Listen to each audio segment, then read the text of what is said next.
At the beginning of this chapter, we talked about how to find the mean and standard deviation for a probability distribution on your calculator by entering the two columns. In this section, we're going to talk about how to do that for binomial distribution since these don't have those tables. So let's say you are doing an experiment where you flip a fair coin 4 times and count the number of heads. We're going to look at how to compute the mean and standard deviation for that. The first thing we'll need is n, p, and x. So we've got n is 4 trials. The chance of getting heads on each one is 50%, so 0.5. And then x is going to stand for the number of heads that occur on 4 flips. We don't have, in this case, a value for that ahead of time. Now, if I were going to do this the way we did earlier in the chapter, I would create a probability distribution table, and that would take quite a lot of work, and then I could put the two columns in the calculator to find the mean and the standard deviation. Just to kind of give you an idea, I'm going to show you what that would entail. So first you would need to set up your table. X would be the number of heads possible. If you're flipping a coin 4 times, you could get 0, 1, 2, 3, or 4 heads. And then to find each probability, I would actually need to use binom PDF. So I'd have to use binom PDF to figure out the probability of 0 heads, the probability of 1 head, the probability of 2 heads, and so on. And that would let me fill in that second column.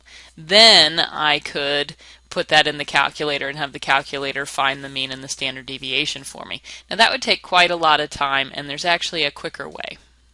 It turns out that because of the requirements on a binomial distribution, there are actually some fairly simple formulas you can use instead of using the full probability distribution table. So for the mean, you can just take n times p. And then for the standard deviation, you can do the square root of n times p times q. And the n, p, and q stand for the same things that they did in the last section. N is the number of trials, p is the probability of a success, q is the probability of a failure. So using that formula with our coin flip experiment, we have the n and the p. Now using the p, we can figure out that the q would also be 50%. In this case, 1 minus 50% chance of heads gives us 50% chance of tails. And so with this information, we can just plug all of this into the formulas. The mean then would be n times p. 4 times 0.5 is 2 heads. And that makes sense if you think about it. If you have a 50% chance of flipping heads and you flip a coin 4 times, you would expect that about half the time you'd get heads, so 2 heads. So that makes sense. And then the standard deviation is the square root of npq. So 4 times 0.5 times 0.5 and then a square root, and that comes out to 1 head. Make sure when you put that in your calculator that you have the parentheses around the inside, or if you've got the newer version of the TI-84 where the square root bar gets longer, then make sure that all of that is under the square root bar. And notice that because we're counting whole heads are always whole numbers, that means our data is whole numbers. So for the rounding, we go one place farther, so each of these needs a 0.0 on the end. Seems a little silly, but that's to ensure the precision.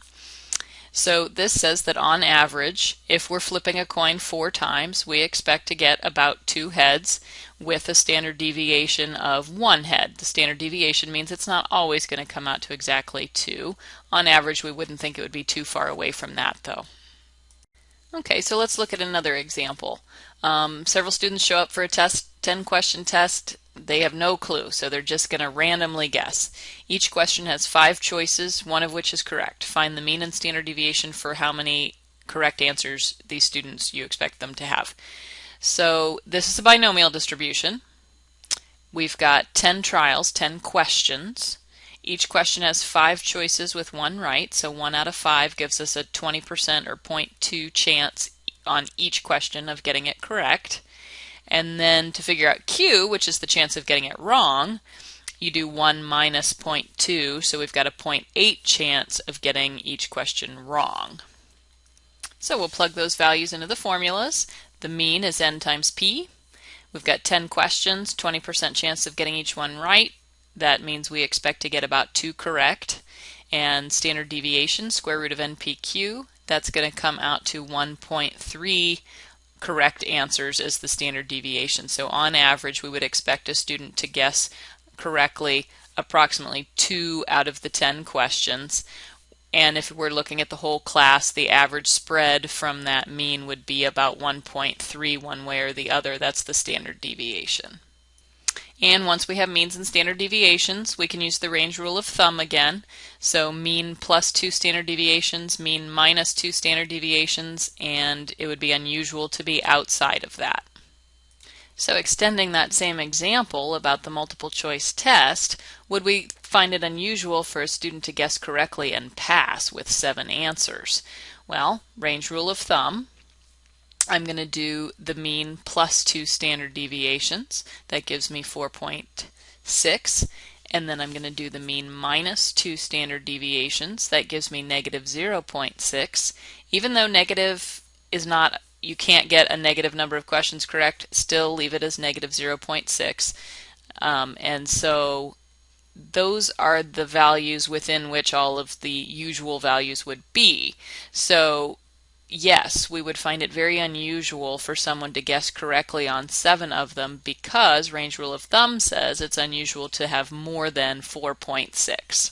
And notice, again, even though you can only get a whole number correct, we're assuming, I did not round those off to whole numbers. You leave them with the decimals. So let's take a look at another example. According to Crime in the United States, 65% of murders in the U.S. are committed with a firearm. So what we want to know is, would it be unusual if you're looking at 100 murders, would it be unusual for 70 of them to have been committed with a firearm, and why? So what you ought to do is pause the video for a minute, try this one yourself, and then see how you did. Well, our N would be 100 because we're looking at 100 murders. The problem told us that 65% of murders are committed with a firearm, so that means our probability for each murder is 0.65. That means the Q, the probability of it not being committed with a firearm, is 1 minus 0.65, so 0.35. So that's our NPQ. Notice you don't use an X at all with these. It's NP and Q for these formulas. So the mean is 100 times 0.65, N times P. We'd expect on average, that out of 100, about 65 of those murders would be committed with a firearm.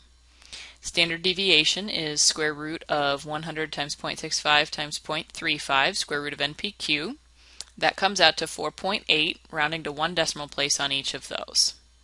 Okay, so we expect on average out of 100 murders, 65 of them would be committed with a firearm with a standard deviation of 4.8.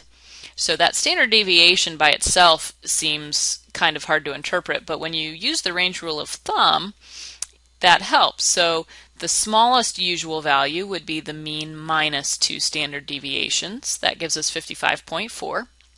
The maximum usual value would be the mean plus 2 standard deviations. That gives us 74.6. So it would not be unusual to have anywhere between 55.4 and 74.6 of those murders be committed with a firearm.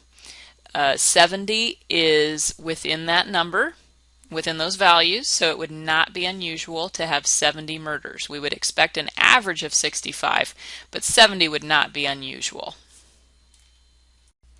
In this chapter we're starting to need a lot more symbols, so just a quick mention of how to do that in Cobra. There's a couple of different ways to do it actually, but this is the easiest, is to just click on the answer space. If you don't already see the basic and advanced tabs, click on the pencil, but they may already be visible. Click on the advanced tab and look for the little omega symbol. I've got an arrow to it there along the bottom right above the answer blank, and click on that. And then this is what you'll see, a symbol palette with lots of different choices. I've got an arrow there to the square root symbol. It'll just do a little square root symbol at the beginning. The bar won't go over everything that you're typing, but it'll be good enough. And then down at the bottom there I've got arrows at a couple of the more common Greek letters, the lowercase mu and sigma for population, mean, and standard deviation. There are other things in here that you can pick as well. You can also cut and paste symbols from Word if you know how to do those in Word, so any of those options will work.